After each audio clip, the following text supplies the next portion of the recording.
Hi everyone, Sarah here. I'm here today to talk to you a little bit about stress.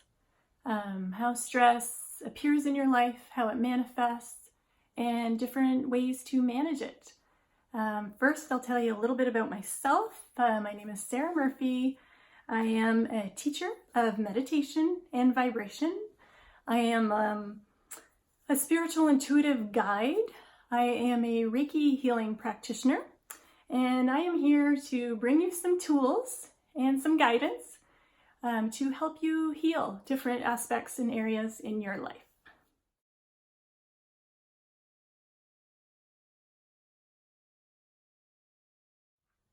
So we're going to talk a little bit about stress. So we all know what stress is, and sometimes we're very aware of what is causing the stress in our lives. But how it manifests is important because then we can look at the impacts of what the stress is doing in our lives. We know that stress causes physical manifestations. We know that anxiety can cause these as well. We've seen the studies that long-term stress, especially in children, can cause manifestations later in life, like cardiovascular disease, high blood pressure, issues in the body.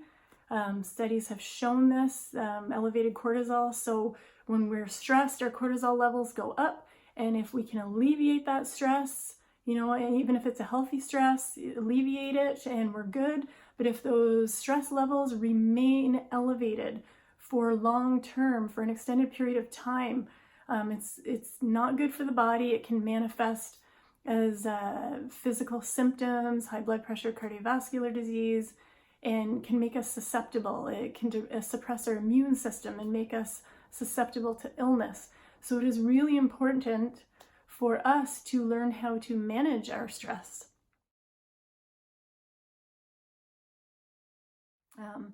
Another thing that stress can cause is it causes us to not be present because our attention is being focused on something else, on the issue or the problem that we are stressing about.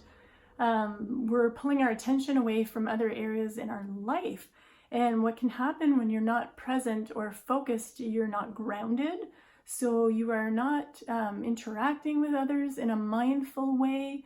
It can lead to you getting injured, having more accidents, being clumsy, making mistakes because your focus is gone.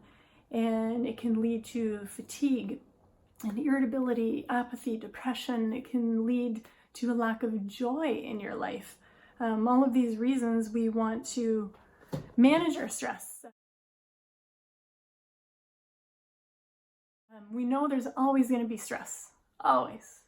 You might go through a 3-4 month period in your life where, I'm rocking and rolling and things are great and I've got this, and then boom, we get hit with a circumstance that is outside of our control and beyond us.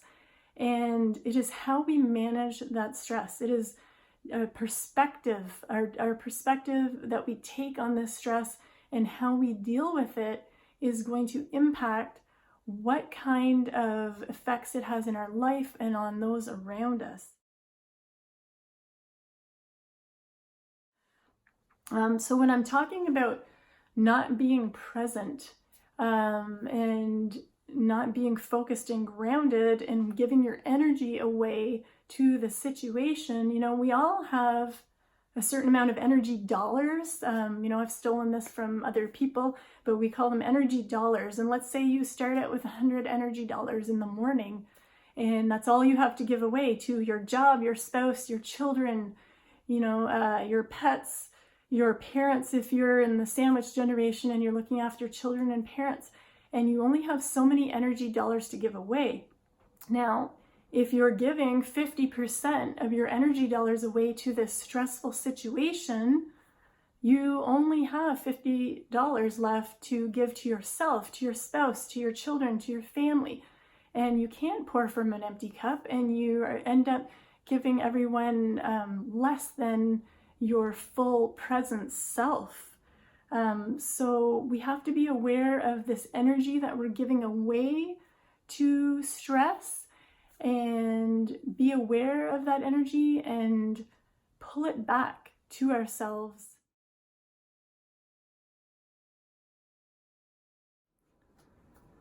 So one of the ways that we can identify that our body is experiencing stress, that we are in a state of fight or flight, that we are feeling panic, fear, anxiety, stress, is our breath. So when we are in a state of stress, we won't even be cognizant of this, but we will be taking rapid, short, very shallow breaths. And the opposite is true when we are in a state of calm, that we will be taking really long, deep breaths.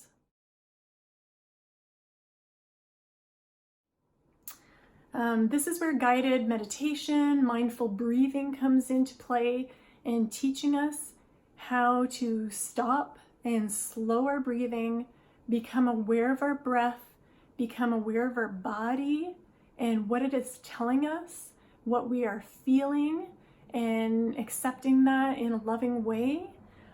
So be aware of that. Check in with yourself often. Especially right now with everything that goes on in the world, we go on a news feed, we listen to stories about things that are happening in the world. We can tend to go into a fight or flight response and not even be aware of it. So I challenge you and advise you to check in frequently, a couple times a day, with your body and observe your breath and see where it's at. And if you see yourself taking short, shallow, rapid breaths, stop for a moment, take a deep inhale, let it fill your belly, fill your lungs, hold it for a few seconds and breathe out. And repeat this several times until you are aware of your breathing. It just brings you back to the moment. When you're doing this, you can also add in a mantra. Choose your own. You can say, I am safe, I am protected, I am loved, I am surrounded by people that love me, I have everything I need, I am provided for. You can choose. Pick a mantra that works for you. You can even say, I feel my breath. Here it is. I am here. I am present. Pick whatever you want, whatever works for you. I really believe in making your practices personal, that customized, that works for you. It's not a one size fits all when it comes to mindfulness and meditation. You have to kind of tweak things and make them work for you. So that's all today. We'll talk a little bit more about breathing and meditation in my next video, and watch for some future videos. We'll talk a little bit more about vibration and different subjects. Send me an email. My information is below. If you have any questions or topics that you would like me to talk about, I'm here to provide some guidance and channel some loving, peaceful energy in these chaotic times. So thank you for letting me join you today. Thank you for joining me, and we will talk soon. Namaste. Thank you.